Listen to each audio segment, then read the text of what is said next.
The Science of Getting Rich by Wallace D. Wattles. Preface. This book is pragmatical, not philosophical. A practical manual, not a treatise upon theories. It is intended for the men and women whose most pressing need is for money, who wish to get rich first and philosophize afterward. It is for those who have, so far, found neither the time, the means, nor the opportunity to go deeply into the study of metaphysics, but who want results and who are willing to take the conclusions of science as a basis for action, without going into all the processes by which those conclusions were reached. It is expected that the reader will take the fundamental statements upon faith, just as he would take statements concerning a law of electrical action if they were promulgated by a Marconi or an Edison, and, taking the statements upon faith, that he will prove their truth by acting upon them without fear or hesitation. Every man or woman who does this will certainly get rich, for the science herein applied is an exact science, and failure is impossible. For the benefit, however, of those who wish to investigate philosophical theories and so secure a logical basis for faith, I will here cite certain authorities. The monistic theory of the universe, the theory that one is all and that all is one, that one substance manifests itself as the seeming many elements of the material world, is of Hindu origin and has been gradually winning its way into the thought of the Western world for 200 years. It is the foundation of all the Oriental philosophies, and of those of Descartes, Spinoza, Leibniz, Schopenhauer, Hegel, and Emerson. The reader who would dig to the philosophical foundations of this is advised to read Hegel and Emerson for himself. In writing this book, I have sacrificed all other considerations to plainness and simplicity of style, so that all might understand. The plan of action laid down herein was deduced from the conclusions of philosophy. It has been thoroughly tested, and bears the supreme test of practical experiment. It works. If you wish to know how the conclusions were arrived at, read the writings of the authors mentioned above, and if you wish to reap the fruits of their philosophies in actual practice, read this book and do exactly as it tells you to do. Chapter 1. The Right to be Rich. Whatever may be said in praise of poverty, the fact remains that it is not possible to live a really complete or successful life unless one is rich. No man can rise to his greatest possible height in talent or soul development unless he has plenty of money. For to unfold the soul and to develop talent, he must have many things to use, and he cannot have these things unless he has money to buy them. A man develops in mind, soul, and body by making use of things, and society is so organized that man must have money in order to become the possessor of things. Therefore, the basis of all advancement for man must be the science of getting rich. The object of all life is development, and everything that lives has an inalienable right to all the development it is capable of attaining. Man's right to life means his right to have the free and unrestricted use of all the things which may be necessary to his fullest mental, spiritual, and physical unfoldment, or, in other words, his right to be rich. In this book I shall not speak of riches in a figurative way. To be really rich does not mean to be satisfied or contented with a little. No man ought to be satisfied with a little if he is capable of using and enjoying more. The purpose of nature is the advancement and unfoldment of life, and every man should have all that can contribute to the power, elegance, beauty, and richness of life. To be content with less is sinful. The man who owns all he wants for the living of all the life he is capable of living is rich, and no man who has not plenty of money can have all he wants. Life has advanced so far and become so complex that even the most ordinary man or woman requires a great amount of wealth in order to live in a manner that even approaches completeness.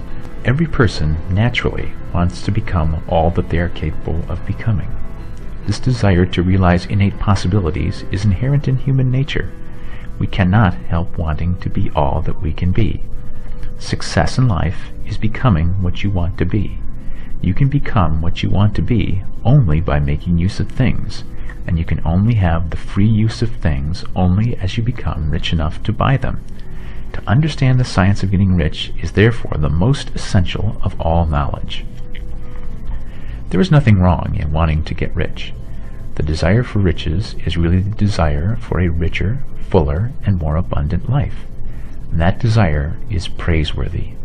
The man who does not desire to live more abundantly is abnormal, and so the man who does not desire to have money enough to buy all he wants is abnormal. There are three motives for which we live. We live for the body, we live for the mind, and we live for the soul. No one of these is better or holier than the other. All are alike desirable, and no one of the three, body, mind, or soul, can live fully if either of the others is cut short of full life and expression. It is not right or noble to live only for the soul and deny mind or body, and it is wrong to live for the intellect and deny body or soul. We are all acquainted with the loathsome consequences of living for the body and denying both mind and soul, and we see that real life means the complete expression of all that man can give forth through body, mind, and soul. Whatever he can say, no man can be really happy or satisfied unless his body is living fully in every function, and unless the same is true of his mind and his soul. Wherever there is unexpressed possibility, or function not performed, there is unsatisfied desire. Desire is possibility seeking expression, or function seeking performance. Men cannot live fully in body without good food, comfortable clothing, and warm shelter, and without freedom from excessive toil. Rest and recreation are also necessary to his physical life. He cannot live fully in mind without books and time to study them, without opportunity for travel and observation, or without intellectual companionship. To live fully in mind, he must have intellectual recreations, and must surround himself with all the objects of art and beauty he is capable of using and appreciating. To live fully in soul, man must have love, and love is denied expression by poverty. A man's highest happiness is found in the bestowal of benefits on those he loves. Love finds its most natural and spontaneous expression in giving. The man who has nothing to give cannot fill his place as husband or father, as a citizen, or as a man. It is in the use of material things that a man finds full life for his body, develops his mind, and unfolds his soul. It is therefore of supreme importance to him that he should be rich. It is perfectly right that you should desire to be rich. If you are a normal man or woman, you cannot help doing so.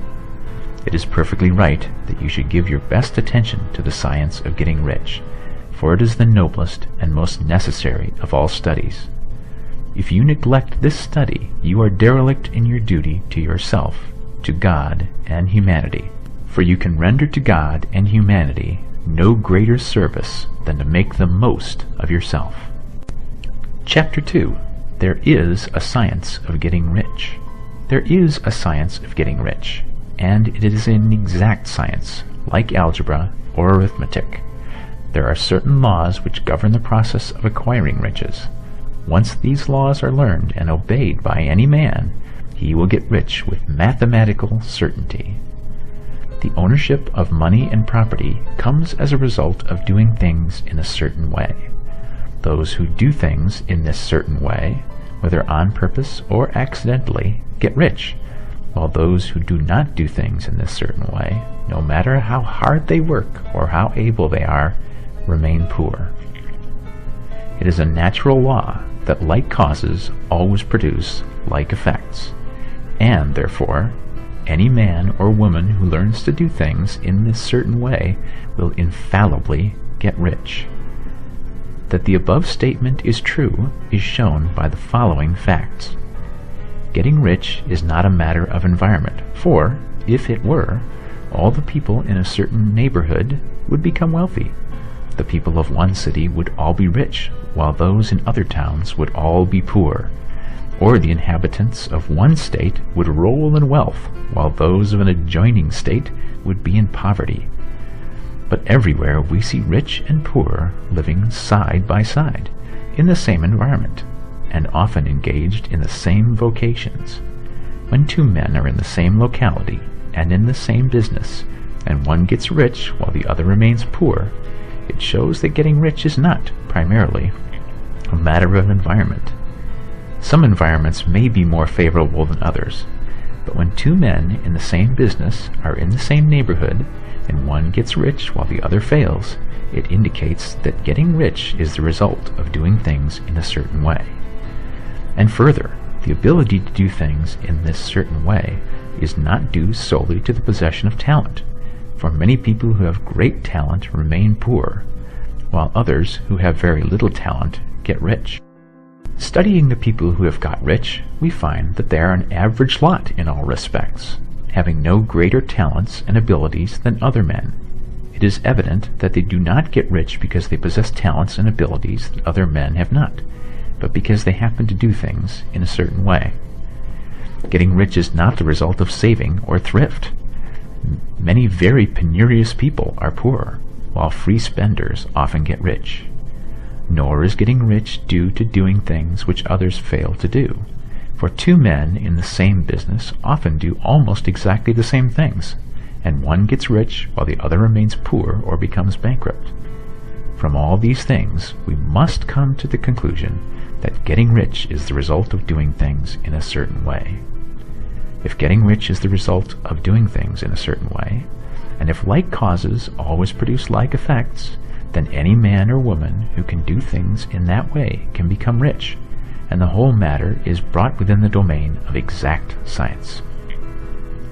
The question arises here whether this certain way may not be so difficult that only a few may follow it. This cannot be true, as we have seen, so far as natural ability is concerned. Talented people get rich, and blockheads get rich. Intellectually brilliant people get rich, and very stupid people get rich.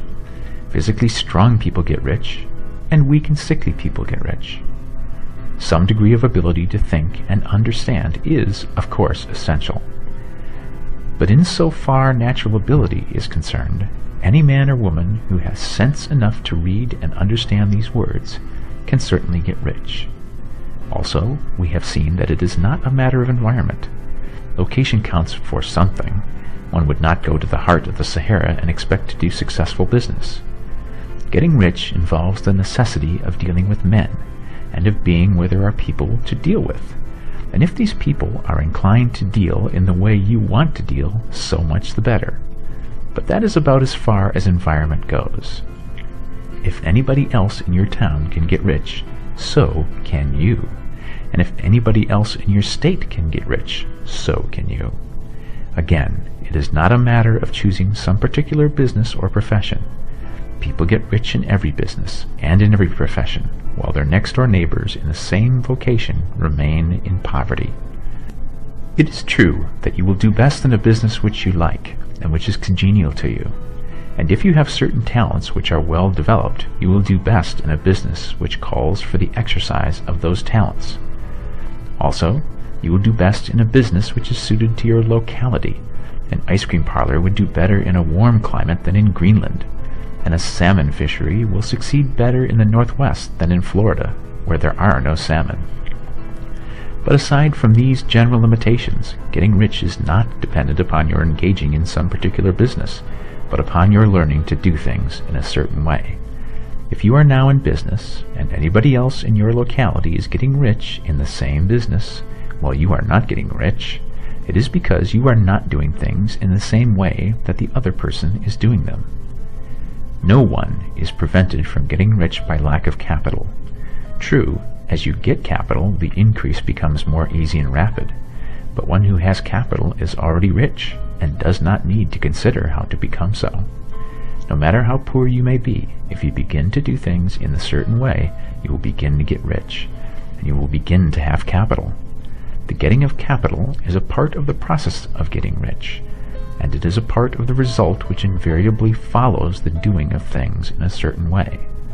You may be the poorest man on the continent, and be deeply in debt. You may have neither friends, influence, nor resources. But if you begin to do things in this certain way, you must infallibly begin to get rich, for like causes must produce like effects. If you have no capital, you can get capital. If you are in the wrong business, you can get into the right business. If you are in the wrong location, you can go to the right location. And you can do so by beginning in your present business and in your present location to do things in the certain way which causes success. Chapter 3. Is opportunity monopolized? No man is kept poor because opportunity has been taken away from him, because other people have monopolized the wealth and have put a fence around it. You may be shut off from engaging in business in certain lines, but there are other channels open to you. Probably it would be hard for you to get control of any of the great railroad systems. That field is pretty well monopolized. But the electric railway business is still in its infancy and offers plenty of scope for enterprise, and it will be but a few years until traffic and transportation through the air will become a great industry, and in all its branches will give employment to hundreds of thousands and perhaps millions of people. Why not turn your attention to the development of aerial transportation, instead of competing with J.J. Hill and others for a chance in the steam railway world? It is quite true that if you are a workman in the employ of the Steel Trust, you have very little chance of becoming the owner of the plant in which you work. But it is also true that if you will commence to act in a certain way, you can soon leave the employ of the Steel Trust. You can buy a farm of from 10 to 40 acres and engage in business as a producer of foodstuffs. There is great opportunity at this time for men who will live upon small tracts of land and cultivate the same intensively. Such men will certainly get rich. You may say that it is impossible for you to get the land, but I am going to prove to you that it is not impossible, and that you can certainly get a farm if you will go to work in a certain way. At different periods, the tide of opportunity sets in different directions, according to the needs of the whole, and the particular stage of social evolution which has been reached. At present, in America, it is setting toward agriculture and the allied industries and professions. Today, opportunity is open before the factory worker in his line. It is open before the businessman who supplies the farmer more than before the one who supplies the factory worker, and before the professional man who waits upon the farmer more than before the one who serves the working class. There is abundance of opportunity for the man who will go with the tide instead of trying to swim against it. So the factory workers, either as individuals or as a class, are not deprived of opportunity. The workers are not being kept down by their masters. They are not being ground by the trusts and combinations of capital. As a class, they are where they are because they do not do things in a certain way. If the workers of America chose to do so, they could follow the example of their brothers in Belgium and other countries, and establish great department stores and cooperative industries.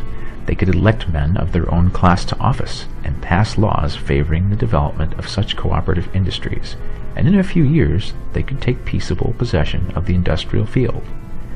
The working class may become the master class whenever they will begin to do things in a certain way. The law of wealth is the same for them as it is for all others. This they must learn, and they will remain where they are as long as they continue to do as they do. The individual worker, however, is not held down by the ignorance or the mental slothfulness of his class. He can follow the tide of opportunity to riches, and this book will tell him how. No one is kept in poverty by a shortness in the supply of riches. There is more than enough for all. A palace as large as the Capitol at Washington might be built for every family on earth from the building materials in the United States alone. And under intense cultivation, this country would produce wool, cotton, linen, and silk enough to clothe each person in the world finer than Solomon was arrayed in all his glory, together with food enough to feed them all luxuriously. The visible supply is practically inexhaustible, and the invisible supply really is inexhaustible. Everything you see on earth is made from one original substance. out of which all things proceed. New forms are constantly being made, and older ones are dissolving, but all are shapes assumed by one thing. There is no limit to the supply of formless stuff or original substance. The universe is made out of it, but it was not all used in making the universe.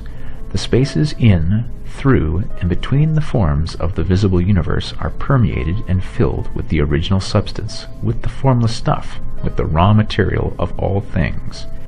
10,000 times as much as has been made might still be made, and even then we should not have exhausted the supply of universal raw material.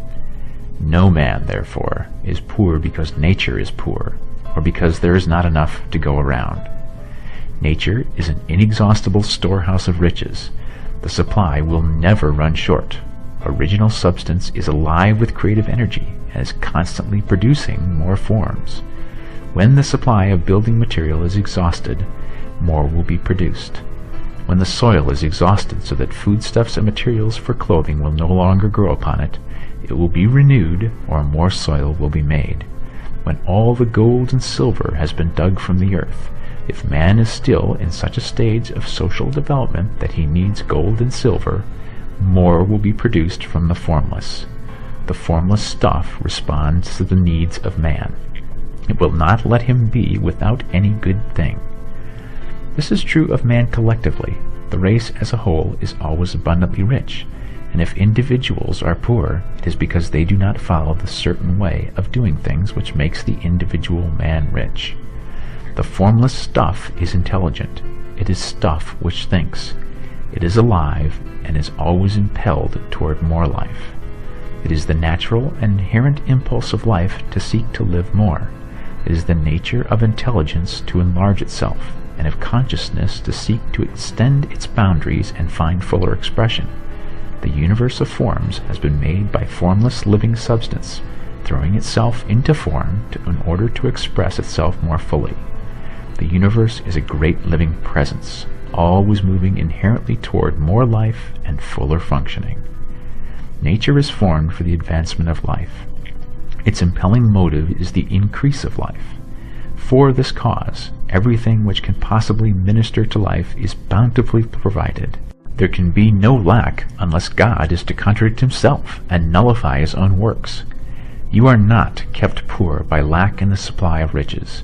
It is a fact which I shall demonstrate a little farther on, that even the resources of the formless supply are at the command of the man or woman who will act and think in a certain way. Chapter 4. The first principle in the science of getting rich. Thought is the only power which can produce tangible riches from the formless substance. The stuff from which all things are made is a substance which thinks, and the thought of form in this substance produces the form. Original substance moves according to its thoughts.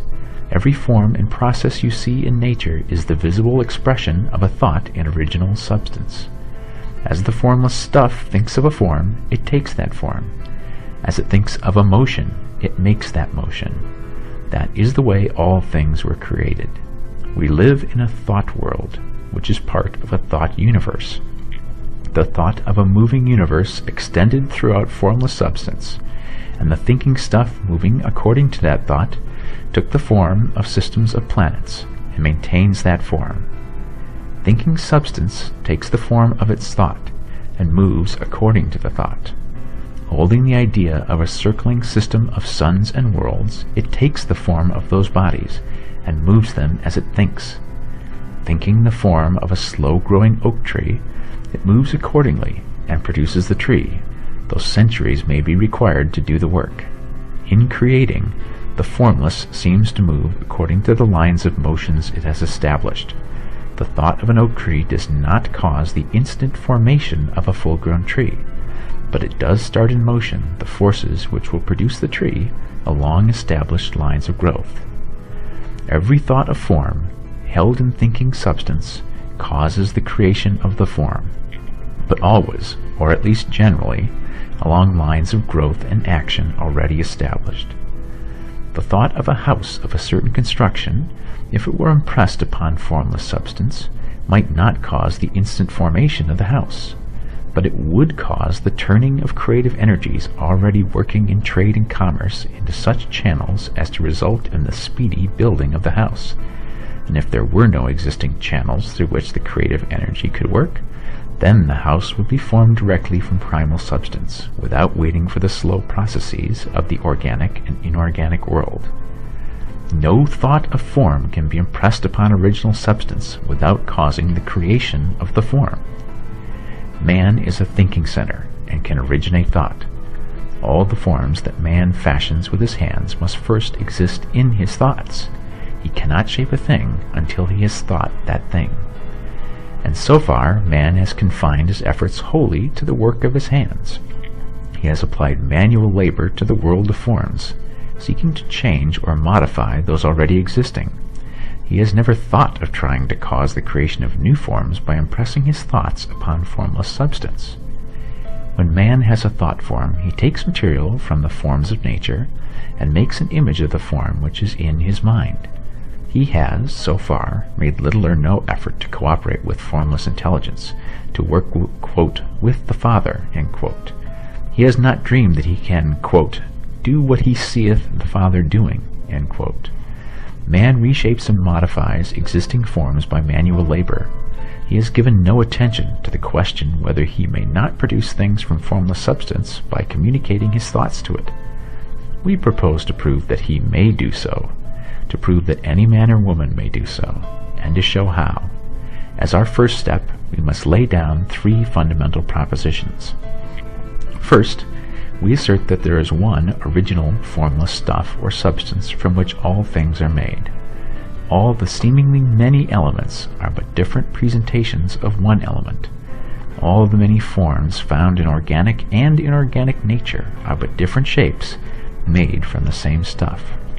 And this stuff is thinking stuff. A thought held in it produces the form of the thought. Thought in thinking substance produces shapes. Man is a thinking center, capable of original thought. If man can communicate his thought to original thinking substance, he can cause the creation or formation of the thing he thinks about. To summarize this, 1. There is a thinking stuff from which all things are made, and which, in its original state, permeates, penetrates, and fills the interspaces of the universe. 2. A thought in this substance produces the thing that is imagined by the thought. 3. Man can form things in his thought, and, by impressing his thought upon formless substance, can cause the thing he thinks about to be creative. It may be asked if I can prove these statements, and without going into details, I answer that I can do so, both by logic and experience. Reasoning back from the phenomena of form and thought, I come to one original thinking substance, and reasoning forward from this thinking substance, I come to man's power to cause the formation of the thing he thinks about. And by experiment, I find the reasoning true, and this is my strongest proof. If one man who reads this book gets rich by doing what it tells him to do, that is evidence in support of my claim. But if every man who does what it tells him to do gets rich, that is positive proof until someone goes through the process and fails. The theory is true until the process fails, and this process will not fail, for every man who does exactly what this book tells him to do will get rich. I have said that men get rich by doing things in a certain way, and in order to do so, men must become able to think in a certain way. A man's way of doing things is the direct result of the way he thinks about things. To do things in a way you want to do them, you will have to acquire the ability to think the way you want to think. This is the first step towards getting rich. To think what you want to think is to think truth, regardless of appearances. Every man has the natural and inherent power to think what he wants to think, but it requires far more effort to do so than it does to think the thoughts which are suggested by appearances. To think according to appearances is easy. To think truth, regardless of appearances, is laborious and requires the expenditure of more power than any other work man is called upon to perform. There is no labor from which most people shrink as they do from that of sustained and consecutive thought. It is the hardest work in the world. This is especially true when truth is contrary to appearances. Every appearance in the visible world tends to produce a corresponding form in the mind which observes it, and this can only be prevented by holding the thought of the truth.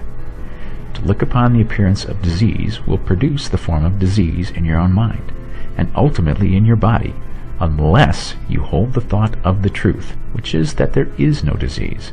It is only an appearance, and the reality is health. To look upon the appearances of poverty will produce corresponding forms in your own mind, unless you hold to the truth that there is no poverty. There is only abundance. To think health when surrounded by the appearances of disease, or to think riches when in the midst of appearances of poverty, requires power. But he who acquires this power becomes a master mind. He can conquer fate. He can have what he wants. This power can only be acquired by getting hold of the basic fact which is behind all appearances. And the fact is that there is one thinking substance, from which and by which all things are made. Then we must grasp the truth that every thought held in this substance becomes a form, and that man can so impress his thoughts upon it as to cause them to take form and become visible things. When we realize this, we lose all doubt and fear, for we know that we can create what we want to create, we can get what we want to have, and can become what we want to be. As a first step toward getting rich, you must believe the three fundamental statements given previously in this chapter, and in order to emphasize them, I repeat them here. 1. There is a thinking stuff from which all things are made, and which, in its original state, permeates, penetrates, and fills the interspaces of the universe. 2.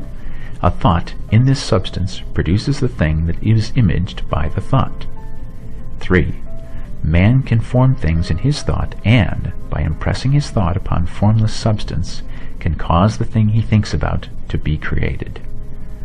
You must lay aside all other concepts of the universe than this monistic one, and you must dwell upon this until it is fixed in your mind and has become your habitual thought.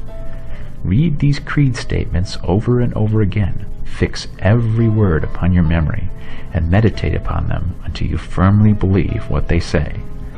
If a doubt comes to you, cast it aside as a sin. Do not listen to arguments against this idea. Do not go to churches or lectures where a contrary concept of things is taught or preached. Do not read magazines or books which teach a different idea. If you get mixed up in your faith, all your efforts will be in vain. Do not ask why these things are true, nor speculate as to how they can be true.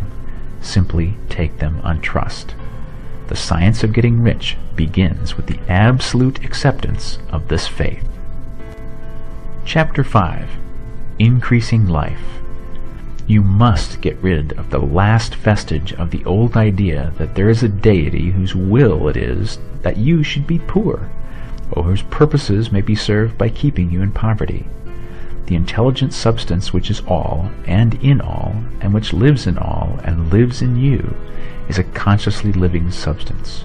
Being a consciously living substance, it must have the nature and inherent desire of every living intelligence for increase of life.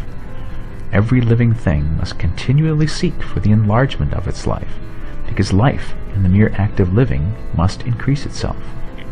A seed dropped into the ground springs into activity, and in the act of living produces 100 more seeds. Life, by living, multiplies itself. It is forever becoming more. It must do so if it continues to be at all. Intelligence is under the same necessity for continuous increase. Every thought we think makes it necessary for us to think another thought. Consciousness is continually expanding. Every fact we learn leads us to the learning of another fact. Knowledge is continually increasing. Every talent we cultivate brings to the mind the desire to cultivate another talent.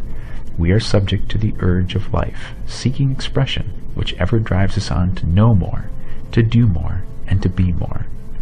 In order to know more, do more, and be more, we must have more. We must have things to use, for we learn and do and become only by using things. We must get rich so that we can live more. The desire for riches is simply the capacity for larger life seeking fulfillment. Every desire is the effort of an unexpressed possibility to come into action.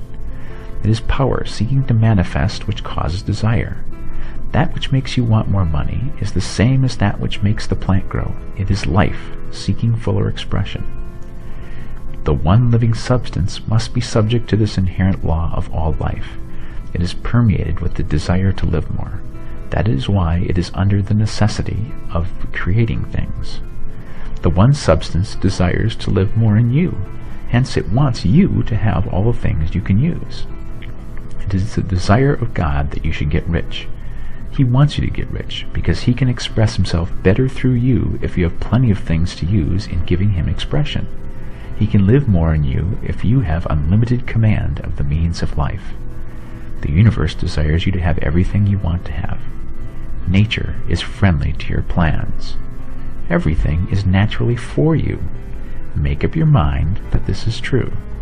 It is essential, however, that your purpose should harmonize with the purpose that is in all.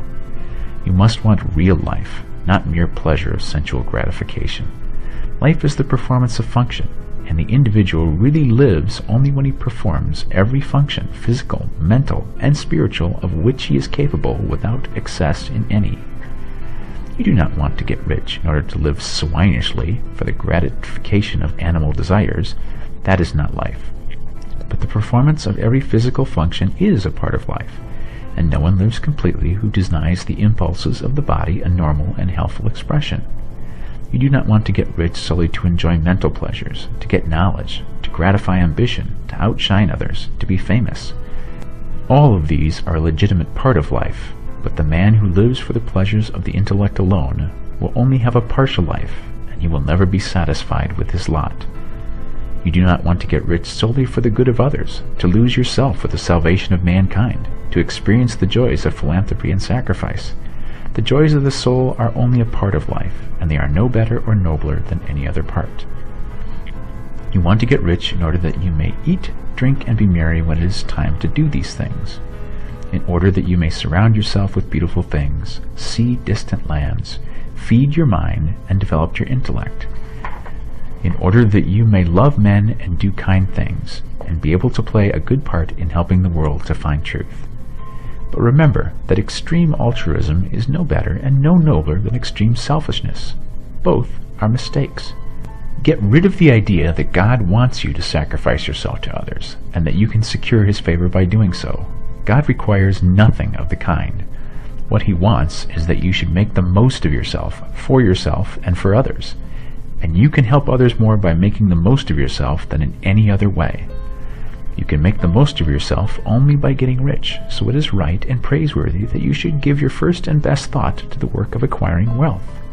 Remember, however, that the desire of substance is for all, and its movements must be for more life to all.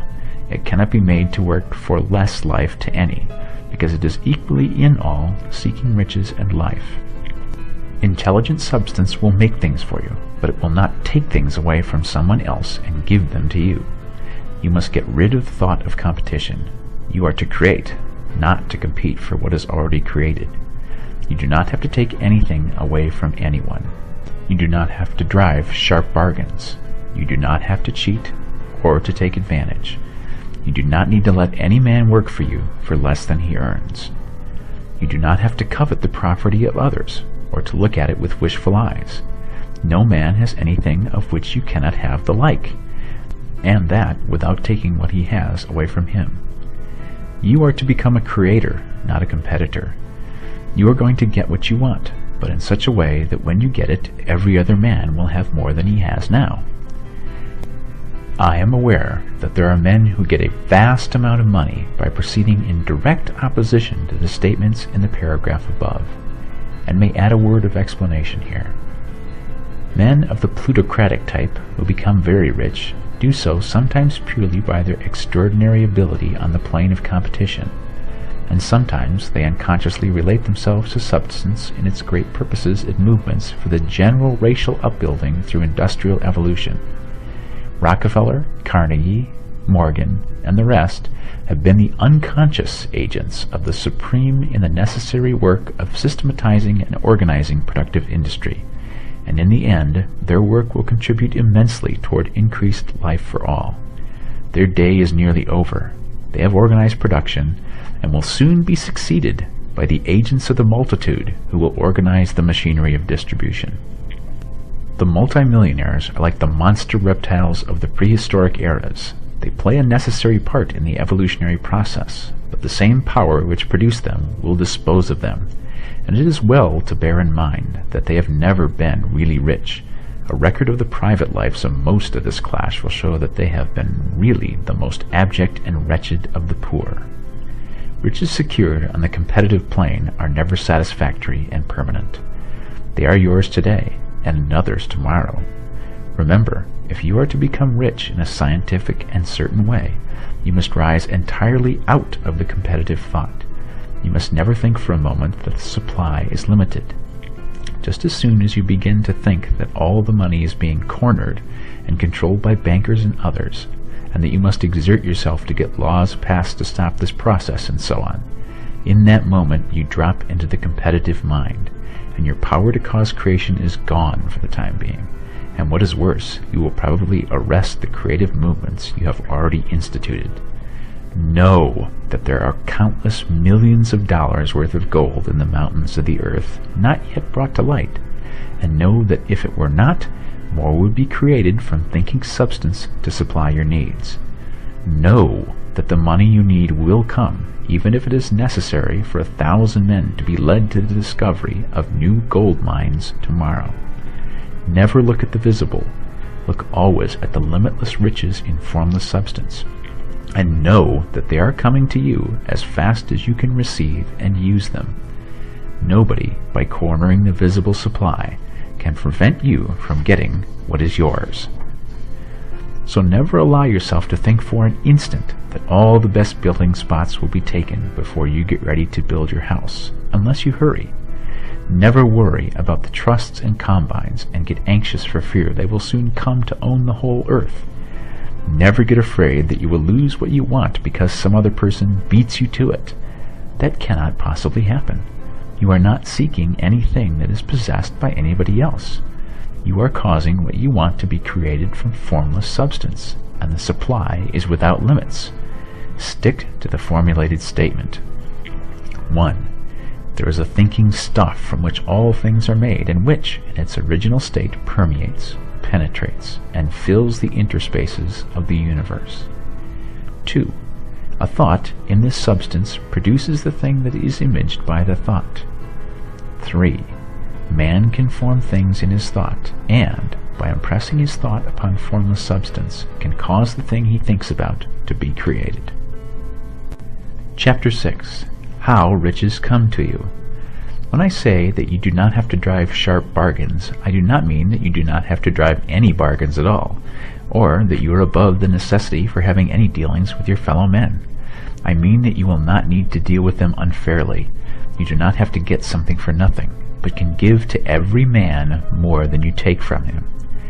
You cannot give every man more in cash value than you can take from him, but you can give him more in use value than the cash value of the thing you take from him. The paper, ink, and other material in this book may not be worth the money you pay for it, but if the ideas suggested by it bring you thousands of dollars, you have not been wronged by those who sold it to you. They have given you a great use value for a small cash value. Let us suppose that I own a picture by one of the great artists, which, in any civilized community, is worth thousands of dollars. I take it to Baffin Bay, and by salesmanship induce an Eskimo to give a bunch of furs worth $500 for it. I have really wronged him, for he has no use for the picture. It has no use value to him. It will not add to his life. But suppose I give him a gun worth $50 for his furs. Then he has made a good bargain. He has use for the gun. It will get him many more furs and much food. It will add to his life in every way. It will make him rich. When you rise from the competitive to the creative plane, you can scan your business transactions very strictly. And if you are selling any man anything which does not add more to his life than the thing he gave you in exchange, you can afford to stop it. You do not have to beat anybody in business. And if you are in a business which does beat people, get out of it at once. Give every man more in use value than you take from him in cash value. Then you are adding to the life of the world by every business transaction. If you have people working for you, you must take from them more in cash value than you pay them in wages. But you can so organize your business that it will be filled with the principle of advancement, and so that each employee who wishes to do so may advance a little every day. You can make your business do for your employees what this book is doing for you. You can so conduct your business that it will be a sort of ladder by which every employee who will take the trouble may climb to riches himself, and, given the opportunity, if you will not do so, it is not your fault. And, finally, because you are to cause the creation of your riches from formless substance which permeates all your environment, it does not follow that they are to take shape from the atmosphere and come into being before your very eyes. If you want a sewing machine, for instance, I do not mean to tell you that you are to impress the thought of a sewing machine on thinking substance until the machine is formed without hands in the room where you sit or elsewhere. But if you want a sewing machine, hold the mental image of it with the most positive certainty that it is being made or is on its way to you. After once forming the thought, have the most absolute and unquestioning faith that the sewing machine is coming. Never think of it or speak of it in any other way than as being sure to arrive. Claim it as already yours. It will be brought to you by the power of the Supreme Intelligence, acting upon the minds of men. If you live in Maine, it may be that a man will be brought from Texas or Japan to engage in some transaction which will result in your getting what you want.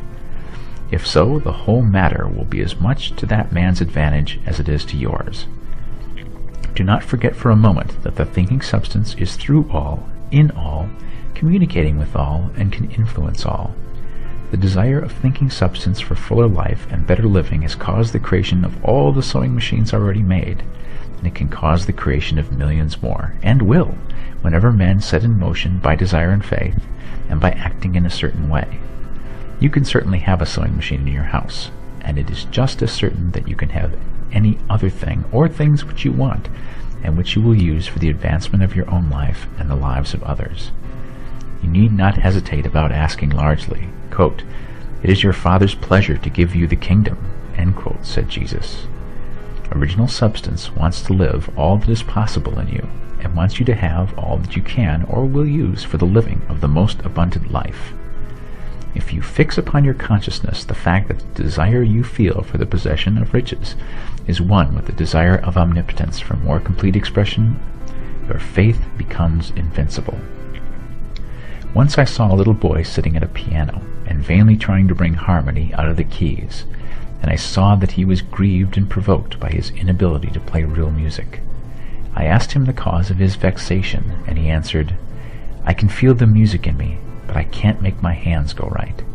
The music in him was the urge of original substance, containing all the possibilities of all life. All there is of music was seeking expression through the child. God, the one substance, is trying to live and do and enjoy things through humanity. He is saying, "I want hands to build wonderful structures, to play divine harmonies, to paint glorious pictures. I want feet to run my errands, eyes to see my beauties, tongues to tell mighty truths and to sing marvelous songs," and so on. All that there is of possibility is seeking expression through men. God wants those who can play music to have pianos and every other instrument, and to have the means to cultivate their talents to the fullest extent. He wants those who can appreciate beauty to be able to surround themselves with beautiful things. He wants those who can discern truth to have every opportunity to travel and observe.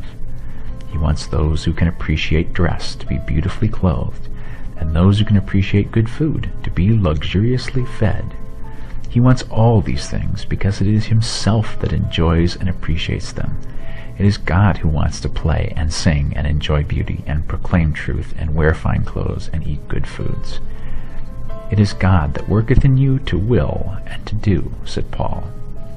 The desire you feel for riches is the infinite, seeking to express himself in you as he sought to find expression in the little boy at the piano. So you need not hesitate to ask largely. Your part is to focalize and express the desire of God. This is a difficult point with most people. They retain something of the old idea that poverty and self-sacrifice are pleasing to God. They look upon poverty as a part of the plan, a necessity of nature. They have the idea that God has finished his work and made all that he can make, and that the majority of men must stay poor because there is not enough to go around. They hold to so much of this erroneous thought that they feel ashamed to ask for wealth. They try not to want more than a very modest competence, just enough to make them fairly comfortable. I recall now the case of one student who was told that he must get in mind a clear picture of the things he desired, so that the creative thought of them might be impressed on formless substance. He was a very poor man, living in a rented house, and having only what he earned from day to day, and he could not grasp the fact that all wealth was his. So, after thinking the matter over, he decided that he might reasonably ask for a new rug for the floor of his best room, and an anthracite coal stove to heat the house during the winter. Following the instructions given in this book, he obtained these things in a few months, and then it dawned upon him that he had not asked enough. He went through the house in which he lived, and planned all the improvements he would like to make in it. He mentally added a bay window here and a room there, until it was complete in his mind as his ideal home. Then he planned its furnishings. Holding the whole picture in his mind, he began living in a certain way, and moving toward what he wanted. And he owns the house now, and is rebuilding it after the form of his mental image. And now, with still larger faith, he is going on to yet greater things. It has been unto him according to his faith, and it is so with you and with all of us. Chapter 7. Gratitude. The illustrations given in the last chapter will have conveyed to the reader the fact that the first step in getting rich is to convey the idea of your wants to the formless substance. This is true, and you will see that in order to do so, it becomes necessary to relate yourself to the formless intelligence in a harmonious way. To secure this harmonious relation is a matter of such primary and vital importance that I shall give some space to its discussion here, and give you instructions which, if you follow them, will be certain to bring you into perfect unity of mind with God. The whole process of mental adjustment and atonement can be summed up in one word: gratitude. First, you believe that there is one intelligent substance from which all things proceed. Second, you believe that this substance gives you everything you desire. And third, you relate yourself to it by feeling a deep and profound gratitude. Many people who order their lives rightly in all other ways are kept in poverty by their lack of gratitude. Having received one gift from God, they cut the wires which connect them with Him by failing to make acknowledgement. It is easy to understand that the nearer we live to the source of wealth, the more wealth we shall receive. And it is easy also to understand that the soul that is always grateful lives in closer touch with God than the one which never looks to Him in thankful acknowledgement. The more gratefully we fix our minds on the Supreme when good things come to us, the more good things we will receive, and the more rapidly they will come. And the reason simply is that the mental attitude of gratitude draws the mind into closer touch with the source from which the blessings come. If it is a new thought to you that gratitude brings your whole mind into closer harmony with the creative energies of the universe, consider it well, and you will see that it is true. The good things you already have come to you along the line of obedience to certain laws. Gratitude will lead your mind out along the ways by which things come, and it will keep you in close harmony with creative thought and prevent you from falling into competitive thought.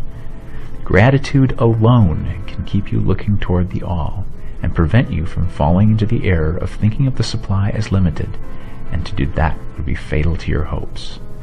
There is a law of gratitude, and it is absolutely necessary that you should observe the law if you are to get the results you seek. The law of gratitude is the natural principle that action and reaction are always equal and in opposite directions. The grateful outreaching of your mind in thankful praise to the Supreme is a liberation or expenditure of force. It cannot fail to reach that to which it is addressed, and the reaction is an instantaneous movement towards you. Draw nigh unto God, and He will draw nigh unto you. That is a statement of psychological truth. And if your gratitude is strong and constant, the reaction in formless substance will be strong and continuous. The movement of the things you want will be always towards you. Notice the grateful attitude that Jesus took, how he always seemed to be saying, "I thank thee, Father, that thou hearest me." You cannot exercise much power without gratitude, for it is gratitude that keeps you connected with power. But the value of gratitude does not consist solely in getting you more blessings in the future. Without gratitude, you cannot long keep from dissatisfied thought regarding things as they are. The moment you permit your mind to dwell with dissatisfaction upon things as they are, you begin to lose ground. You fix attention upon the common, the ordinary, the poor, and the squalid and mean, and your mind takes the form of these things. Then you will transmit these forms or mental images to the formless, and the common, the poor, the squalid, and mean will come to you. To permit your mind to dwell upon the inferior is to become inferior and to surround yourself with inferior things. On the other hand, to fix your attention on the best is to surround yourself with the best, and to become the best. The creative power within us makes us into the image of that with which we give our attention. We are thinking substance, and thinking substance always takes the form of that which it thinks about. The grateful mind is constantly fixed upon the best, therefore it tends to become the best. It takes the form or character of the best, and will receive the best.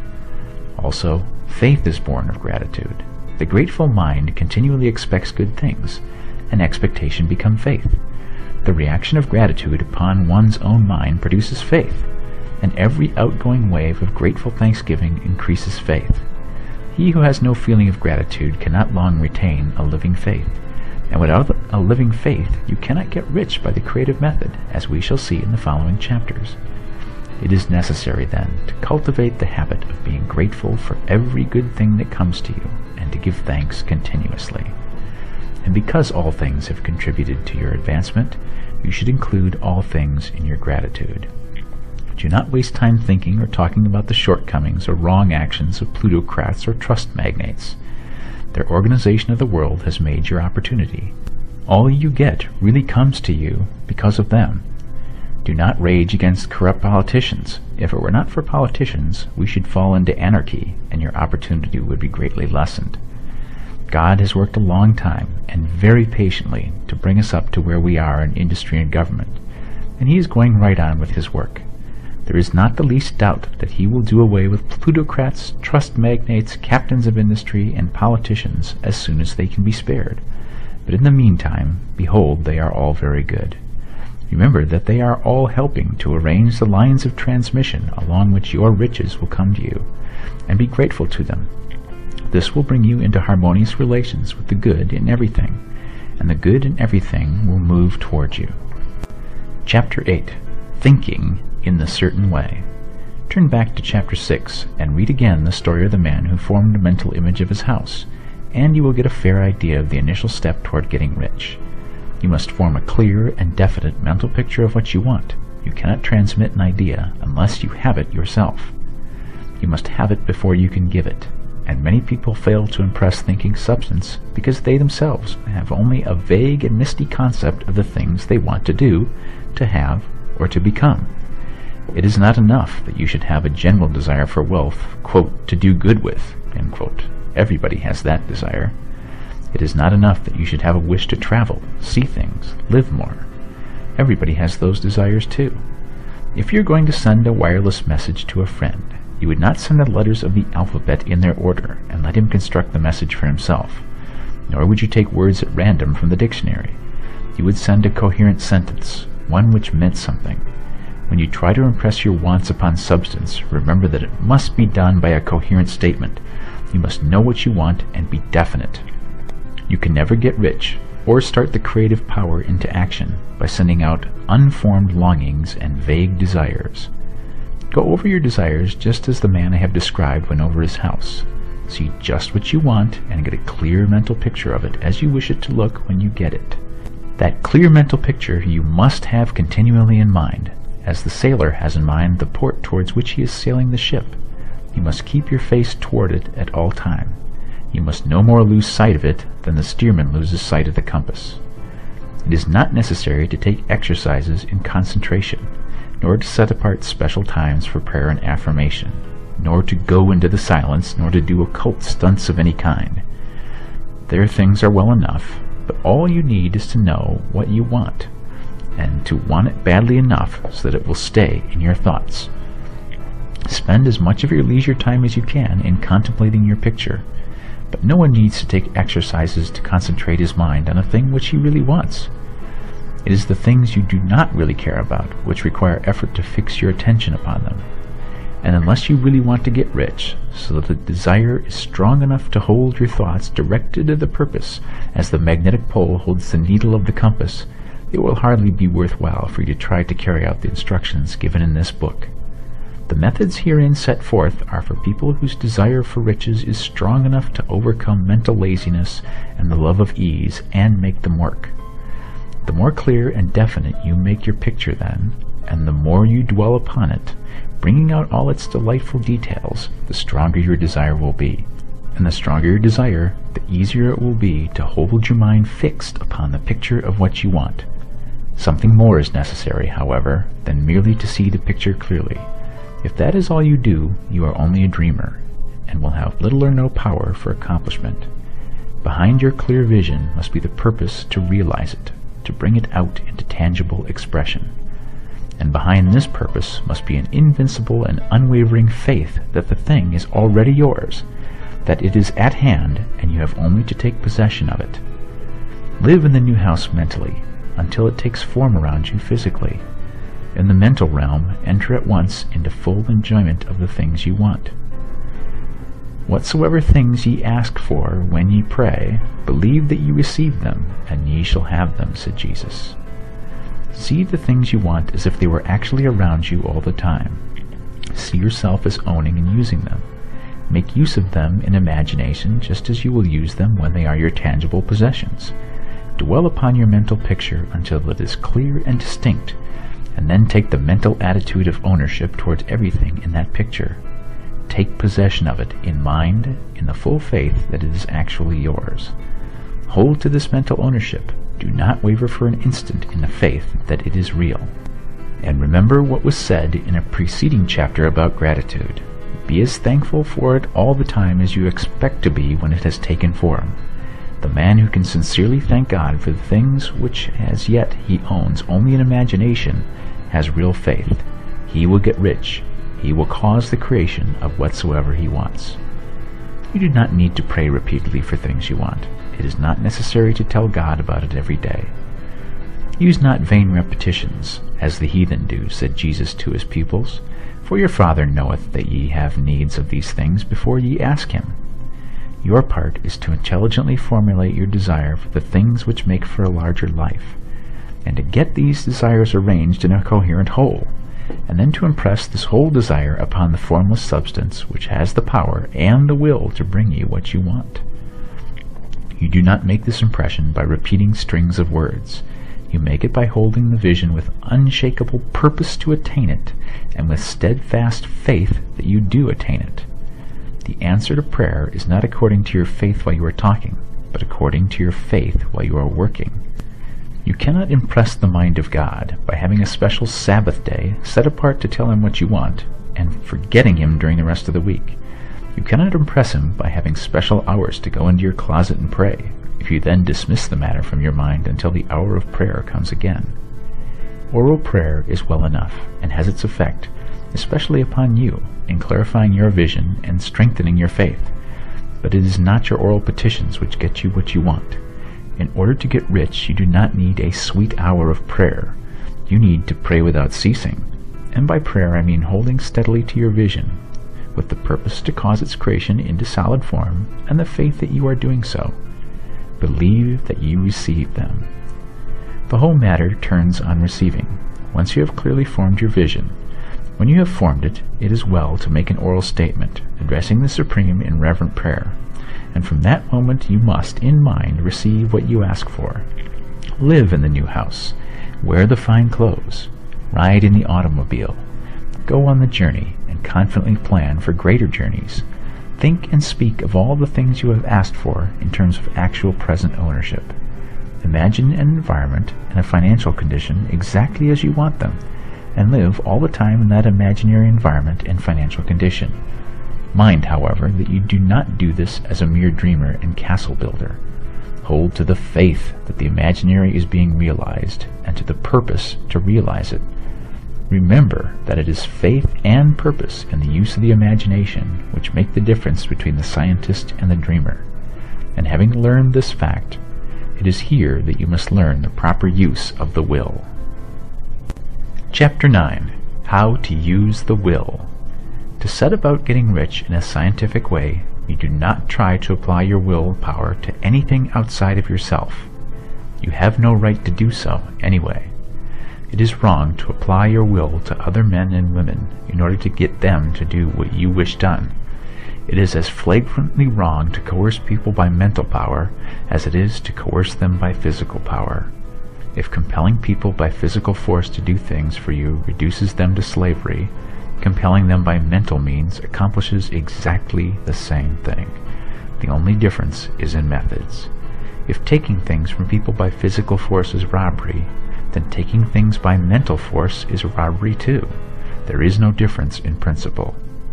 You have no right to use your willpower upon another person, even for his own good, for you do not know what is for his good. The science of getting rich does not require you to apply power or force to any other person in any way whatsoever. There is not the slightest necessity for doing so.